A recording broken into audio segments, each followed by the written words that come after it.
और अब दूसरे सब्जेक्ट पर आते हैं, इस सवाल के साथ कि राहुल गांधी अगर छात्रों की गूंज को पूरे देश भर में रोशन करना चाहते हैं तो झारखंड से दूसरी शुरुआत होनी चाहिए। अब दूसरा सब्जेक्ट, ये विषय राजनीति शास्त्र और इतिहास की गलतियों से जुड़ा हुआ है। 20 अगस्त यानी कल दिल्ली के सफदरजंग अस्पताल में कांग्रेस के पूर्व सांसद सज्जन कुमार का निधन हो गया। 80 साल के सज्जन कुमार तिहाड़ जेल में बंद थे। जेल में ही तबीयत बिगड़ी, इसके बाद अस्पताल लाया गया।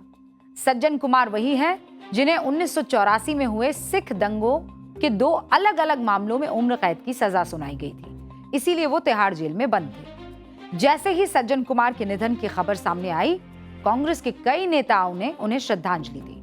यहां तक मामला ठीक था। श्रद्धांजलि ये देश की परंपरा है कि आप जब सामने वाला उसकी मृत्यु हो जाती है, उसकी मौत हो जाती है, तो आप उसे श्रद्धांजलि देते हैं। लेकिन इसी श्रद्धांजलि के लिए कांग्रेस के सांसद दीपेंद्र हुड्डा ने जिन शब्दों का चयन किया वो विवाद का केंद्र बन गया। पहले आपको बयान सुनाती हूं और फिर आगे की बात। आज देश के राजनीतिक क्षितिज पे एक ऐसी क्षति हुई है जिसकी पूर्ति संभव नहीं है। सज्जन कुमार जी ना सिर्फ दिल्ली देहात, पूरे उत्तर भारत की ऐसी शख्सियत थे जिनका लोगों से जो जुड़ाव था वो एक मिसाल है।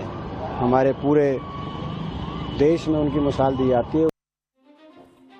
दीपेंद्र हुड्डा को सज्जन कुमार में मिसाल स्थापित करने वाला नेता दिखता है, यानी रोल मॉडल।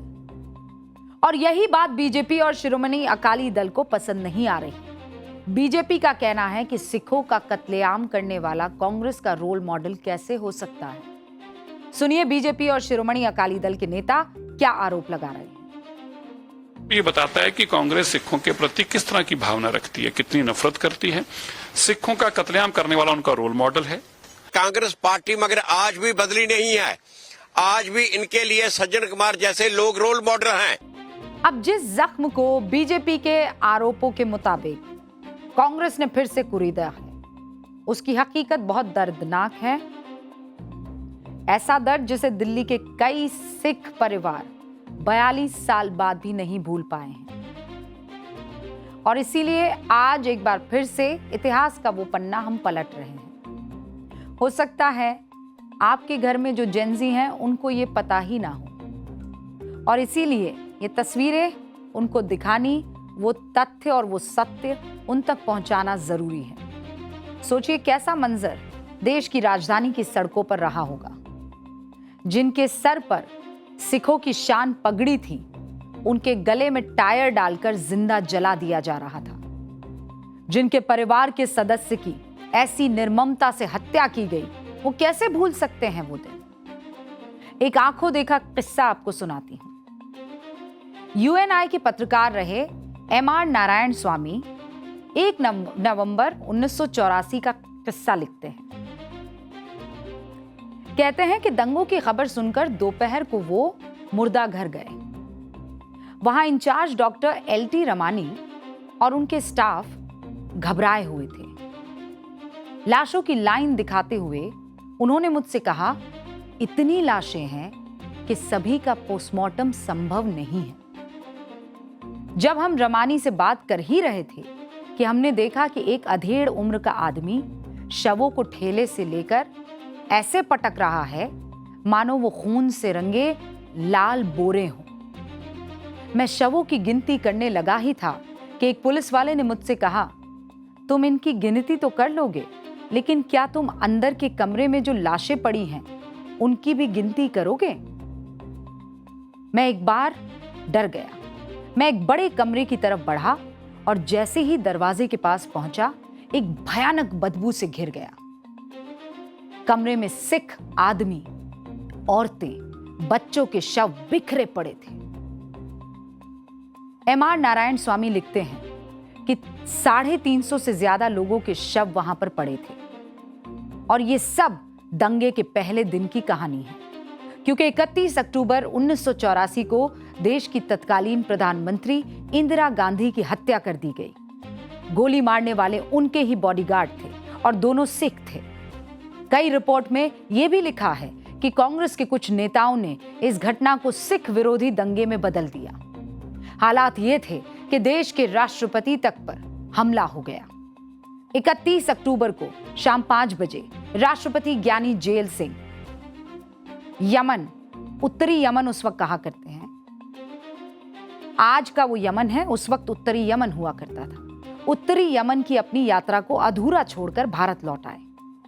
इंदिरा गांधी को तब एम्स ले जाया गया था, इसीलिए तत्कालीन राष्ट्रपति ज्ञानी जेल सिंह भी एम्स जाने निकले।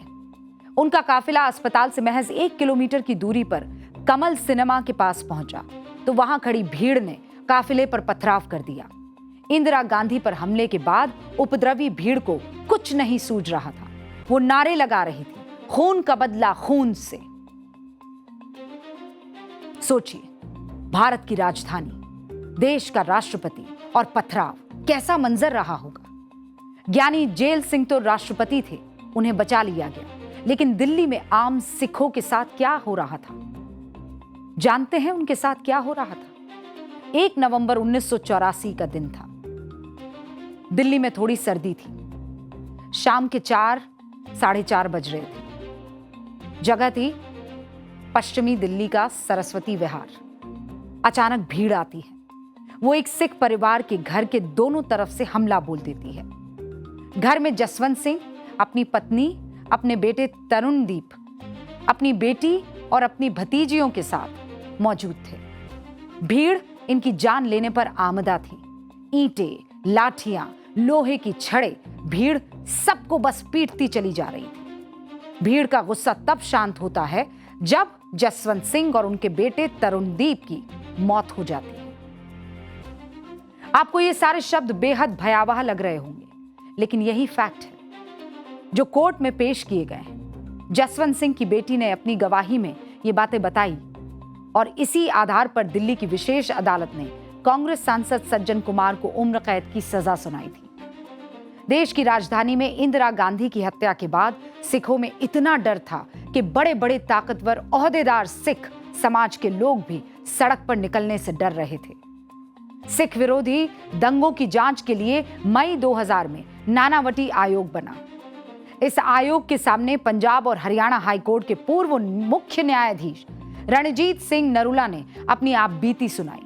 उन्होंने बताया कि जिस दिन इंदिरा गांधी की हत्या हुई, यानी 31 अक्टूबर 1984 को, वो रात 8:15 बजे नेपाल से दिल्ली लौटे थे।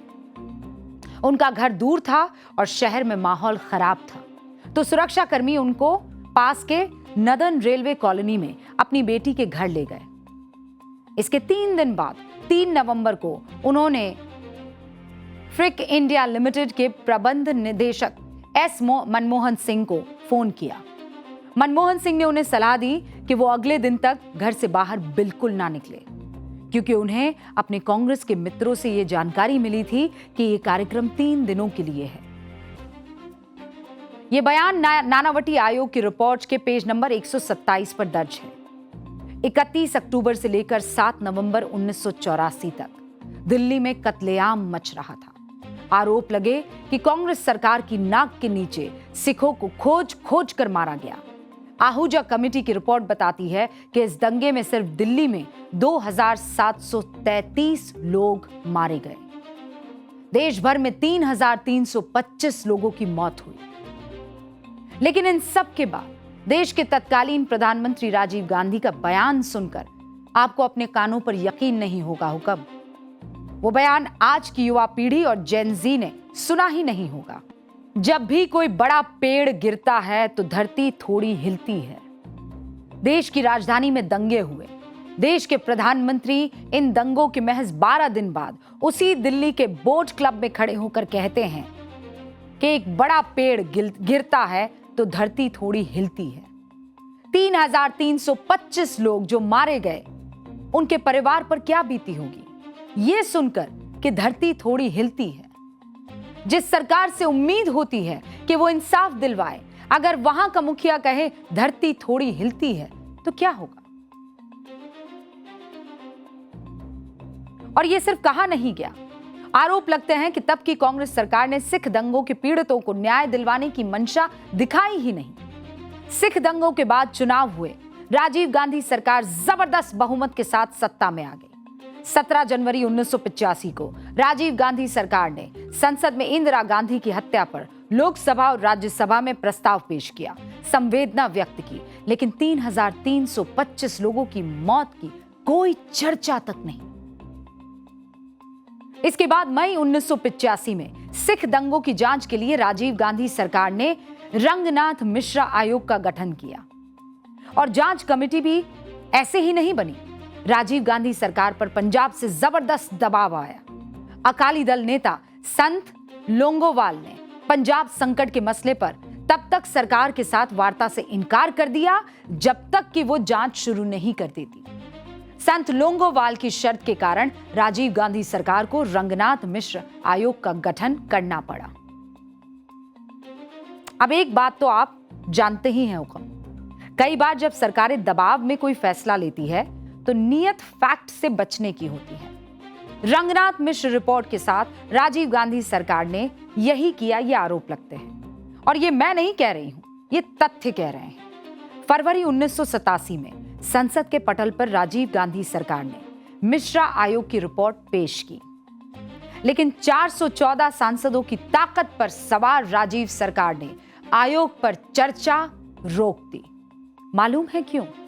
क्योंकि मिश्रा आयोग ने गोपनीयता का हवाला देते हुए कांग्रेस पार्टी को आरोप मुक्त किया और कांग्रेस पार्टी को नोटिस भी जारी नहीं किया। कांग्रेस पार्टी और इसके नेताओं को बेगुनाह मानते हुए मिश्रा आयोग ने कहा कि कांग्रेस कार्यकर्ता अपने स्तर पर सामूहिक हत्याओं में शामिल हुए। इसी के साथ रंगनाथ मिश्रा को मानव अधिकार आयोग के अध्यक्ष का पद मिल गया, राज्यसभा के सदस्य भी बनाए गए, लेकिन 84 के पीड़ितों को कुछ नहीं मिला। आंखों के सामने उनकी पति की हत्या कर दी गई जिन महिलाओं की, वो इंसाफ के लिए दर दर भटकते रहे और जिन नेताओं ने ये सब किया उन्हें सजा मिलने में आपको पता है कितने साल बीत गए? 34 साल। इस बीच इन लोगों को कांग्रेस टिकट दे देकर सांसद बनाती रही। सोचिए, जिनकी पूरी सियासत एक दंगे के दम पर तुष्टीकरण का सर्टिफिकेट देने से पूरी हो रही है, उसका इतिहास दंगे के ऐसे खूनी रंग से भी रंगा है, जिसके तथ्य चीख चीख कर कह रहे हैं कि सिर्फ 3,325 लोगों की जिंदगी सिख दंगों की भेंट नहीं चढ़ी। इंसाफ की उम्मीद को खत्म करने की साजिश भी उस दंगे का ही हिस्सा थी। जिस 42 साल बाद वो इंसाफ एक बार फिर से नाइंसाफी की तरफ बढ़ गया, जब श्रद्धांजलि में मिसाल के रूप में शब्दों का चयन किया गया।